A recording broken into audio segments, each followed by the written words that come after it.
ओम शांति। 7/7/2026। मीठे बच्चे, तुम्हें नशा होना चाहिए कि हमारा बाबा आया है हमें विश्व का मालिक बनाने। हम उनके सन्मुख बैठे हैं। प्रश्न है, कर्मों की गुह गति को जानने वाले कौन सा पुरुषार्थ अवश्य करेंगे? उत्तर है याद में रहने का, क्योंकि उन्हें पता है कि याद से ही पुराने हिसाब किताब चुकतू होने हैं। वे जानते हैं कि आत्मा अगर पुराने हिसाब किताब कर्म भोग चुकतू नहीं करेगी तो उसे सजाएं खानी पड़ेगी और पद भी भ्रष्ट हो जाएगा। पुनर्जन्म भी ऐसा ही होगा। जैसा कर्म करा है वैसा ही अगला जन्म मिलेगा। बच्चों को अपार खुशी का पारा चढ़ता है जब देखते हो बाप दादा सन्मुख आए हैं। और जय भी बच्चे जानते हैं कि 5000 वर्ष बाद फिर से शिव बाबा ब्रह्मा तन में आया हुआ है। क्या करने? बच्चों को जय नशा चढ़ा हुआ है। सब बच्चे जानते हैं कि स्वर्ग का मालिक बनाने बाप आया हुआ है। हमको लायक बना रहे हैं। हमको तमो प्रधान से सतो प्रधान बनने की जुक्तियाँ बार बार बता रहे हैं। जुक्ति है बहुत सहज, बिल्कुल सहज। याद बच्चों को सिखलाते हैं। अज्ञान काल में बाप को बच्चा होता है तो समझते हैं हमारा वारिस पैदा हुआ। तुम जानते हो इस समय बाप आकर हम बच्चों को अडॉप्ट करते हैं। यूँ तो तुम सब शिव बाबा के बच्चे हो, परंतु बाबा अपना कैसे बनाएं जो हमको सुना सके और हम उनसे सुन सके। शिव बाबा इस ब्रह्मा तन से कहते हैं, मैं तुम्हारा बाप हूँ, तुमको स्वर्ग का मालिक बनाता हूँ। सिर्फ तुम्हारी आत्मा जो पतित है वह न मुक्ति में न जीवन मुक्ति धाम में जा सकती है। तुम सब एक बाप के बच्चे हो, सबको बाप की मलकियत लेनी है। ढेर के ढेर बच्चे हैं, वृद्धि होती जाती है, अडॉप्ट करते जाते हैं। हे आत्माएं, अब तुम मेरी संतान हो। अपने को रूह अर्थात आत्मा समझो। हमको बाबा मिला है जिसकी आधा कल्प याद करते थे। जय कभी भूलो मत, आधा कल्प आत्मा इस शरीर द्वारा याद करती आई है। हे पतित पावन, हे दुख हरता सुख करता, क्योंकि रावण राज्य है ना। भला जो अभी समझते हैं हम बहुत सुखी हैं, हमको इतने पद्म हैं, इतनी मील्स है, कारखाने आदि है। जय तो सब अल्पकाल के लिए है, अंत में तो बहुत त्राही त्राही करने लग पड़ेंगे। दुख के पहाड़ गिरेंगे। इतनी सारी मलकियत सेकंड में खलास हो जाएगी। बाप से तुमको सेकंड में वर्षा मिलता है। कहते हैं तुमको सेकंड में स्वर्ग की बादशाही देता हूँ। जय पुरानी दुनिया खत्म हो जाएगी, लड़ाइयाँ लगेगी, नेचुरल कैलेमिटीज भी होगी। सफाई तो चाहिए ना। तुम्हारी आत्मा भी अब पवित्र बन रही है। बाप दादा दोनों समझ सकते हैं बच्चे कितनी मेहनत करते हैं। ब्रह्मा बाबा भी समझते हैं, शिव बाबा भी, कि बच्चे कितनी मेहनत करते हैं। बाप से वर्षा पाने की मेहनत बिल्कुल थोड़ी देते हैं। अपने को आत्मा समझ बाप को याद करो। वह रूहानी बाप है निराकार। वह आत्माएं उनको बुलाते हैं ना। बाप कहते हैं तुम्हारी आत्मा जो पतित है वह पावन कैसे बने? पतित पावन तो एक बाप है ना। पानी की नदी पतित पावनी है तो झट से जाए गोता खाकर चले आना चाहिए ना। गंगा स्नान बहुत करते हैं, फिर भी पतित क्यों है? यदि पानी ही पतित से पावन बनाता है, फिर गंगा स्नान करो। चलो, बाबा कहते हैं फिर पतित क्यों है? रात दिन यही धुन लगाते रहते हैं, पतित पावन सीताराम, पतित पावन सीताराम। अर्थात सब जो भक्तनियाँ हैं अथवा सीताएँ हैं, कौन सी सीताएँ? आत्मा रूपी सीताएँ। सबका रक्षक एक राम परम पिता परमात्मा है। पतित पावन पतियों का भी पति वही है। वह जब आए तब आकर पावन बनाए।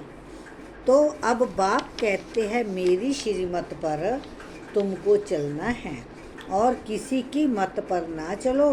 वह तो समझते हैं भक्ति से भगवान मिलेगा, जबकि भक्ति से भगवान मिलेगा तो ऐसे क्यों कहते हैं कि भक्तों का रक्षक रक्षा करने आएगा?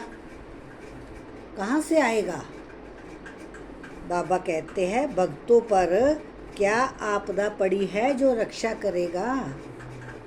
रक्षा तब की जाती है जब कुछ आपदा होती है। बाप कहते हैं तुमने कितना दुर्गति को पाया है। जय है रौरव नरक, सब दुखी रोगी है। घर घर में देखो क्या लगा पड़ा है, दुख ही दुख।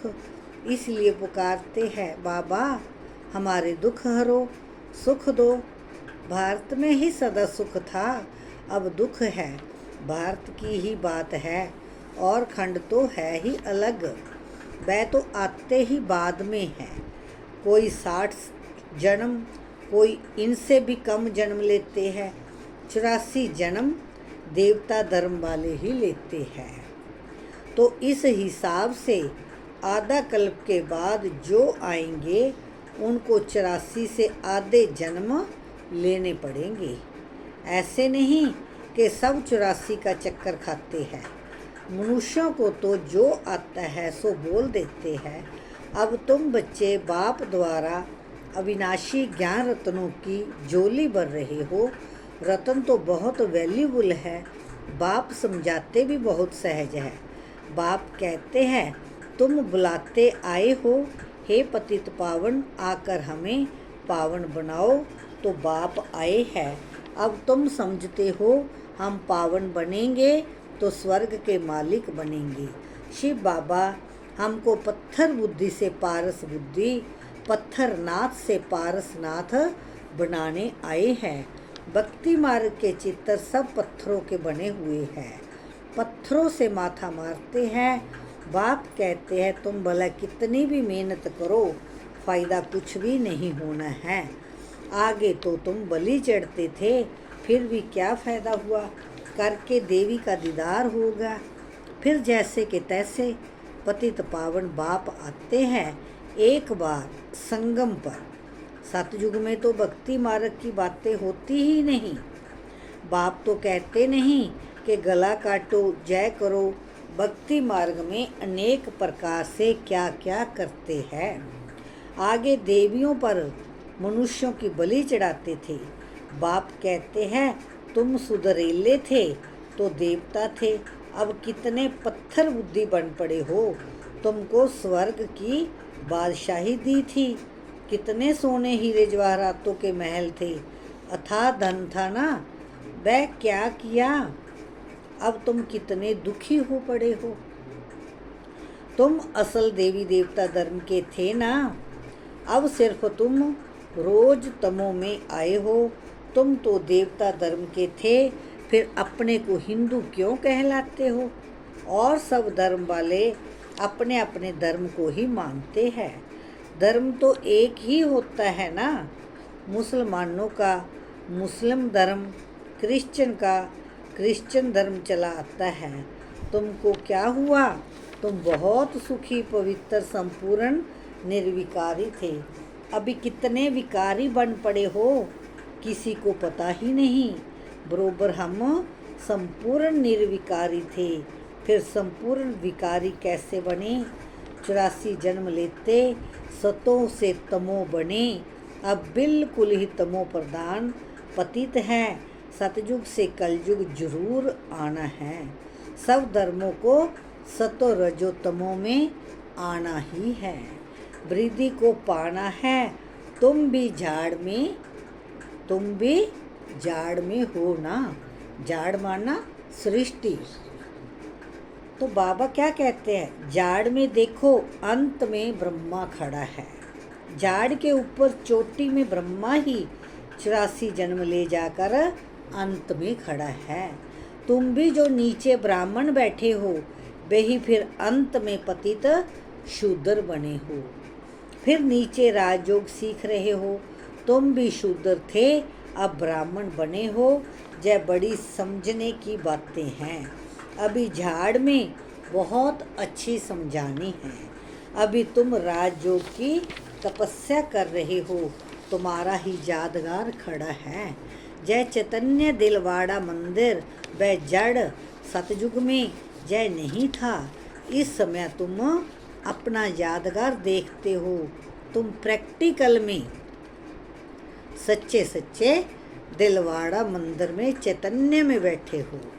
स्वर्ग की स्थापना हो रही है।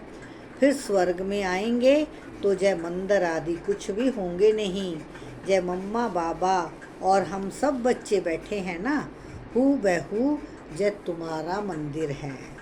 नाम ही रखा है मधुबन चैतन्य दिलवाड़ा मंदिर। फिर जब भक्ति मार्ग शुरू होगा तो फिर जय मंदिर बनाएंगे।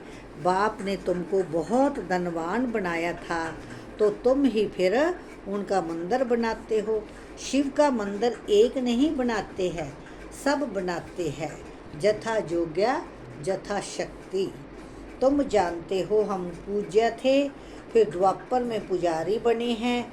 शिव बाबा जो इतना शाहूकार बनाते हैं भक्ति में, फिर तुम ही उनका मंदिर बनाएंगे। इन बातों को अभी तुम ही जानते हो, तो अब पुरुषार्थ कर फिर राजाओं का राजा बनना चाहिए। सतयुग में कहा जाता है महाराजाएं, त्रेता में कहा जाता है राजा। फिर दुनिया पतित बनती है तो महाराजाएं भी पतित, राजाएं भी पतित होते हैं। वह निर्विकारी महाराजाओं का मंदिर बनाकर पूजते हैं। पहले पहले शिव का मंदिर बनाते हैं, फिर देवताओं का बनाते हैं, फिर खुद ही मंदिर बनाकर पूजते हैं। 84 जन्म तो भोगने हैं ना। आधा कल्प तुम पूज्य, फिर आधा कल्प पुजारी बनते हो। मनुष्य फिर समझते हैं भगवान आपे ही पूज्य, आपे ही पुजारी। जो कि एवर पूज्य है वो तो पुजारी बनता ही नहीं। हम देवता पुजारी बनते हैं, हम देवता ही पूज्य लायक बनते हैं। बाबा ने कहा है आधा कल्प तुम पूज्य आत्मा थे, आधा कल्प तुम पुजारी बनते हो। मनुष्य फिर समझते हैं आपे ही पूज्य, आपे ही पुजारी। तो आप सब कुछ आपे ही देते हैं, आपे ही छीन लेते हैं। अच्छा, जबकि उसने दिया है और लिया, फिर तुमको क्या चिंता लगती है? तुम तो ट्रस्टी हो गए, फिर रोने की क्या दरकार है? बाप बैठ समझाते हैं इसको, आत्माओं को। अब तुम आत्म अभिमानी बनते हो। नंबर बार कोई तो बिल्कुल बाप को याद करते ही नहीं है, देही अभिमानी रहते ही नहीं है। जहाँ कितना समझाया जाता है, अरे तुम आत्मा हो, परमात्मा तुमको पढ़ाते हैं। आत्मा में ही संस्कार रहते हैं, आत्मा ही बैरिस्टर आदि बनती है, आत्मा मैजिस्ट्रेट बनती है। कल क्या बनेंगे? अगर आत्मा बाप को अच्छी रीति याद करती रहेगी तो फिर अमर लोक में जाकर जन्म लेगी। मृत्यु लोक में फिर दूसरा जन्म नहीं लेंगे। अगर कुछ हिसाब किताब रहा हुआ होगा तो सजा खानी पड़ेगी। कर्म भोग कर चुकतू करना होगा, फिर पद ऊंच नहीं मिलेगा। जय कर्मों की गुह गति बाप बच्चों को ही बैठ समझाते हैं। जय भी बच्चे जानते हैं सतयुग है सतो प्रधान, हर चीज़ वहाँ सतो प्रधान होती है। कहते हैं कृष्ण गऊ संभालते थे, राजाए गऊ संभालते हैं क्या? ऐसी बात तो हो नहीं सकती है। जय दिखाते हैं सतयुग में गऊएं भी बड़ी फर्स्ट क्लास होती हैं। उनको कामधेनु कहा जाता है। जगत अम्बा सरस्वती भी कामधेनु हैं। बाबा ने कहा है 21 जन्म के लिए सबकी मनोकामनाएं पूर्ण करती हैं। तुम भी कामधेनु हो। वही नाम फिर गऊ पर रख दिया जो बहुत दूध देती है। राजाओं के घर में बड़ी फर्स्ट क्लास गायें होती है, जबकि जहाँ भी राजाओं के पास ऐसी अच्छी अच्छी है तो स्वर्ग में कैसी सुंदर होगी। वहाँ कोई बांस बदबू आदि बिल्कुल नहीं होता है।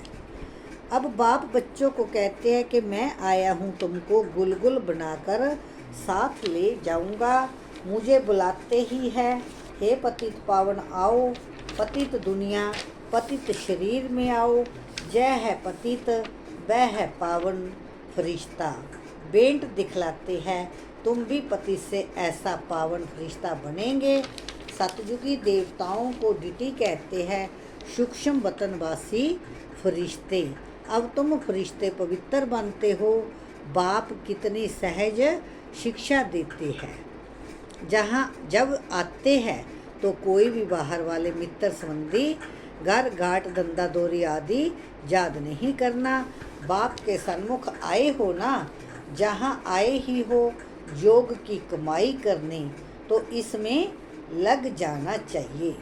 अच्छा, सजाओं से मुक्त होने के लिए पुराने सब हिसाब किताब जोगवल से चुकतू करने हैं। ट्रस्टी होकर सब कुछ संभालना है। किसी भी बात की चिंता नहीं करनी है। आत्म अभिमानी बनना है। वरदान याद की सर्चलाइट द्वारा वायुमंडल बनाने वाले विजयी रतन बनना है। जो सेवा स्वयं को व दूसरों को डिस्टर्ब करे वह सेवा सेवा नहीं बोझ है।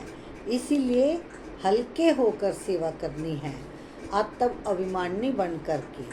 बाबा ने कहा है ज्वाला रूप बनने के लिए यही धुन सदा रहे कि अब वापस घर जाना है। उपराम जब अपने निराकारी घर जाना है तो वैसा अपना वेश भी बनाना है। अच्छा, ओम शांति, ओम शांति। शुक्रिया बाबा, शुक्रिया।